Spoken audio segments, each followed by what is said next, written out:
A U.S. court has just revealed a settlement agreement between convicted sex trafficker Jeffrey Epstein and Virginia Giuffre, and it could affect Giuffre's civil suit against Prince Andrew. She says she was trafficked by Epstein and forced to have sex with his friends, including Prince Andrew. And she says the prince knew she was underage. He has always strongly denied all these allegations. The 2009 settlement between Epstein and Giuffre that was made public today does not mention Prince Andrew directly, but it says that Giuffre will, quote, release liability for, quote, any other person who could have been a defendant against her claims. Oral arguments in the case against Prince Andrew begin tomorrow, and the prince's legal team is expected to argue for dismissal based on this 2009 settlement. CNN legal analyst Paul Callan joins me from New York with more. What do you think the chances of Prince Andrew's legal team are in court tomorrow? They're basically saying Giuffre signed a deal in 2009 promising not to pursue anyone connected with Epstein. What do you think? They actually have a very strong argument, a compelling argument that they're going to assert on behalf of Prince Andrew. And an agreement like this, a settlement agreement like this, is not at all unusual. As a matter of fact, in most civil cases, when they are settled, the defendant, the person who's being sued, is always afraid that there'll be other suits that will be coming out of the same incident. So if they can, they negotiate an agreement like this that, hey, this is the end of the case if we're going to pay you this amount of money. They paid her $500,000 apparently back in 2009, I believe it was, when the settlement agreement was made.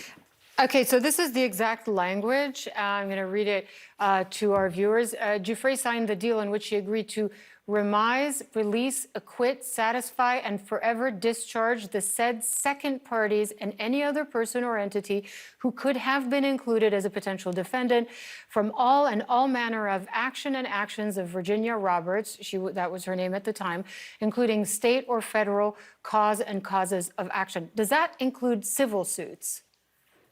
Oh, yes, that would most definitely. And that is really aimed at civil suits because you cannot contract away criminal charges. That would be obstruction of justice if you did that. So this is intended to apply to civil cases. But here's the argument that her attorneys are going to make. They're going to say that the case against Prince Andrew is different than the case against Epstein.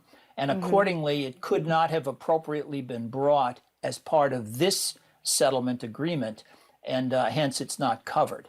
That's what the lawyers will be arguing about from a technical standpoint. Now, of course, her attorneys will be Prince Andrew's attorneys will be saying, hey, that's absurd. He could have been named as a co-defendant in the case, just as Maxwell was named as a co-defendant in the case. Sure.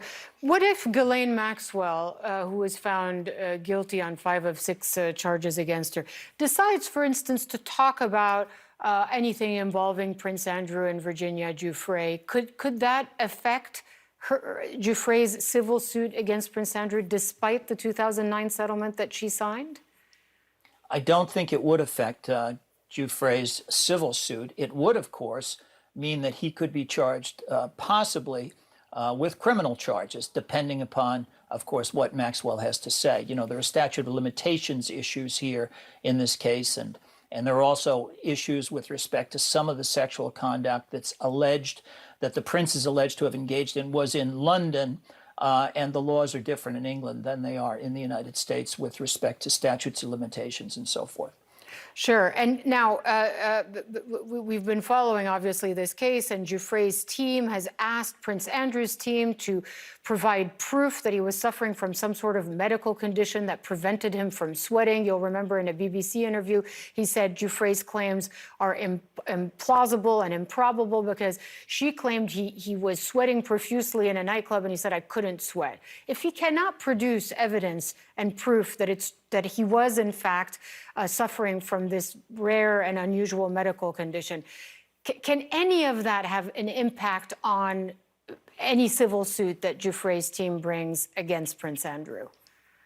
Well, if the judge in this case looks at this general release and says, you know something, it's not going to bar Prince Andrew from being sued by Giuffre, if that's the case, then this sweating issue actually is going to become a huge issue in the case, and it'll be very, very important because she says he was sweating profusely when this sexual encounter occurred, and of course he says that medically he can't sweat. So that's why Joffrey's attorneys they want his medical records. They want to see proof of this bizarre condition that would prevent him from sweating.